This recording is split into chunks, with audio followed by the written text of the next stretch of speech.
eksaktong 32 years ago, ngayong week na ito, inilabas ang Dangerous, studio album ni MJ, ni Michael Jackson. Ito po raw ay merong sublime meaning. Yung mga mahilig maglagay ng meaning, ito na naman po, tinira na naman po nila ito. You know what? This album is a very good album.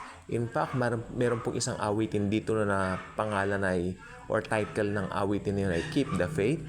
I love that song.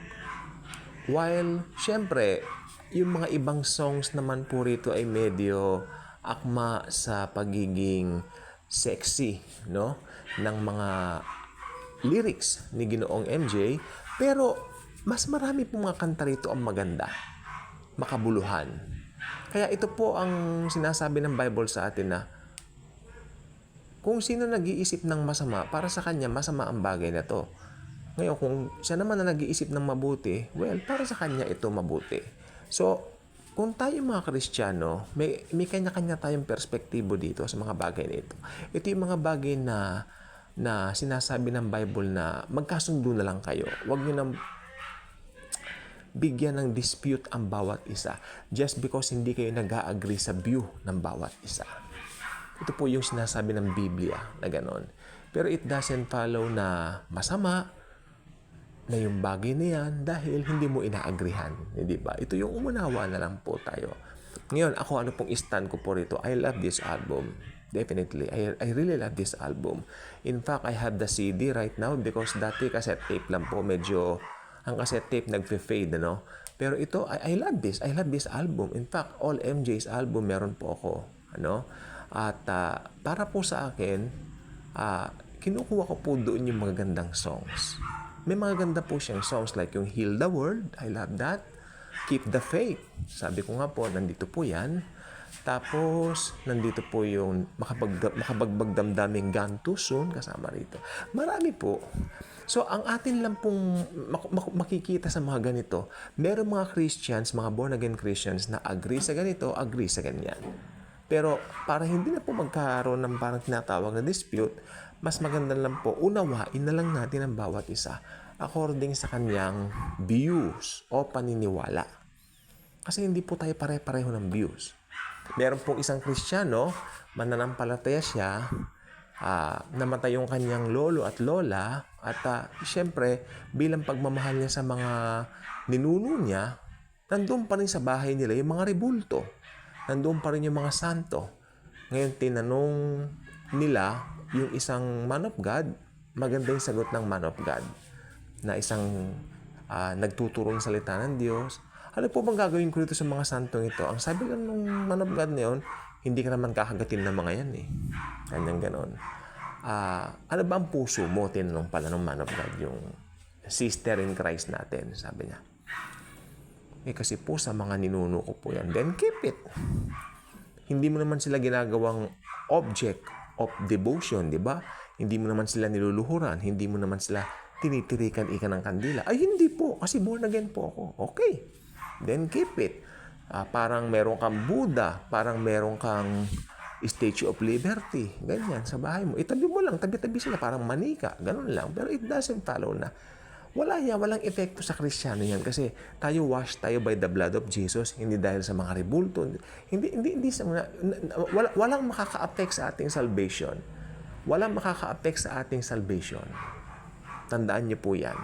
Yan ang sabi nung man of God. So, congrats dahil marami na rin pong malalim. Ito pa pong isa. Actually, kami po ang nagtanong nito dun sa isang, siyempre, batang Kristiyano pa po kami during that time. And we were going to some event, nalala ko. And while going home, siyempre, on our way home, tinanong namin yung pinaka nagtuturo ng salita ng Diyos na kasama namin. Siyempre, pastor ang tawag namin dati kasi nasa institutional church pa kami. But I love his answer. Sabi niya, paano po yung mga Santa Claus, yung mga ganon-ganon? Sabi niya, ang sabi na lang niya, marami kayong masyadong na-obserbahan na ganyan. Ba't hindi nila nyo tingnan yung mabuti? Yung Santa Claus, ayan ang pananaw nila. Ngayon, bahala kayo. Pero hindi makaka-affect sa salvation niya. Then, doon kami namulat na yung grace, talagang once and for all, in-impute ni Jesus sa atin. So, hindi tayo maapekto. Maski may mga rebulto ka pa, malalaking rebulto mo. May kilala nga ako, born again Christian, ang lalaki ng rebulto niya. Parang collection daw niya kasi natutuwa lang siya. Pero hindi niya yun niluluhuran kasi meron din siyang Buddha, meron din siyang, alam po ninyo yung parang yung galing sa Baguio na pag tinanggal mo yung, yung drum, alam na po ninyo yun, di ba? Barrel man, meron siyang malaking ganon. O may mga rebulto rin siya, pero meron din siyang rebulto ni Aquaman, ni mayaman Batman, Superman, mga rebulto katabi-tabi. So, ano naman masama kung magkaroon siya ng rebulto ni Jesus, hindi ba? Para sa akin, gano'n ang pananaw ko. Hindi naman yan makaka-apekto sa salvation niya. So, call it quits.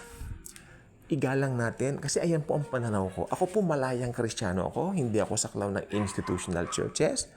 Okay? Hindi ako pwedeng hawakan ng magsasabi, pastor siya. No, I am a free because of the blood of Jesus. You know what? If you are being washed by the blood of the Lord Jesus Christ, hindi ka napapasaklaw sa mga ganyan, yung mga bawal dito, bawal. Walang bawal, sa totoo lang. Pero, ito yung sasabihin ko, walang bawal. Pero kung alam mo makakasama sa katawan mo, like, halimbawa, karne. O, di ba? Kung alam mo kakain ka ng maraming karne, aatakihin ka Hindi bawal. Pero pag kumain ka ng maraming karne, paano? O yun, di ba? At saka baka makatisod ka. Yun, yung mga matitisurin. Pero ako hindi ko masyadong pinapansin yung mga matitisurin kasi alam niyo po kung bakit? Sometimes, hindi mo na magagawa yung gusto mo pag sila mismo ang pagbibigyan mo Opo. Pero sometimes consider, depende sa circumstances. Nabubulol na ako. Pero ang gusto ko lang po sabihin dito, malaya tayo. Mas gusto kong bigyan ng diin yung kalayaan kasi Galatians 5:1. Pinalaya na kayo. Sabi ni Pablo, wag nang paaliping muli sa slavery. Actually, gusto ko yung salin na wag nang paaliping muli sa bondage. Okay? So ako may mga kaibigan akong pare. Walang masama doon. May mga kaibigan din akong pastor. Although hindi kami agree sa institutional churches, fine. Pero magkakaibigan kami. Ganun po yan. Malaya tayo. Pag hindi mo ipapractice ang kalayaan, kawawa ka. Bawal bawal. Sino nagsabing bawal? Sino nagsabi sa'yo? Walang bawal. Malaya na tayo. Pero, sabi ko nga, kung alam mo makakatisod sa iba, kung alam mo makakasama, like for example, yung pangangalon niya, syempre, bawal ng Biblia talaga yan. Pero since tinanggap mo na si Jesus Christ, alam mong bawal, hindi mo gagawin yan. Kasi ayaw ng Bible yan, di ba? Pero kung tutuusin, nandun na po yung freedom natin to do good things. Hindi po kasama dyan yung mga kung ano yung nasa bahay mo. May isa pong pastor na nagsasabi, tanggalin ang mga ganun, tanggalin mo yung mga revolto kasi may sumpa. Akalain mo Kristiyano ka na, isusumpa ka pa? Wala. Pag ikaw ay naging born again Christians, kahit punong-puno ng revolto ang bahay mo, walang mangyayaring masama sa'yo kasi yung mga revoltong yan, ay ano yan walang kwenta yan kung tutusin Kahoy lang yan bato lang yan Ikaw, anak ka ng Diyos. Di ba? Ganun po yan. Tingnan natin ay makakaintindi lang po ito yung mga malalim ng Kristiyano sa grace. Pag matitiso rin, hindi po ako magko-comment, pero ipagpipray ko po kayo na sana mababing kayo sa ganun. Kasi masarap po ang malaya. Masarap ang malaya ang Kristiyano. Kaya mag-subscribe na kayo dito, share the video, share the, anong tawag dito? Like nyo pala, and then, i-share ninyo ang pag-ibig at grace ni Jesus. Kasi alam po ninyo, yun ang kailangan. What we need is something na nagpapalaya, no? Lumaya na po tayo sa gawain ng mga relihiyon. Like yung mga, iba marami mga seremonyas na kung ano nang ginagawa. Hindi na po ganyan. Malaya po tayo. Be happy. Pakinggan nyo ang mga music na gusto nyo. Ako naniniwala ako pag Kristiyano ka, mas gusto mo makinig ng mga mellow, yung mga tawag dito, mga medyo soft rock, ganon. Siyempre, worship song nandoon po yun.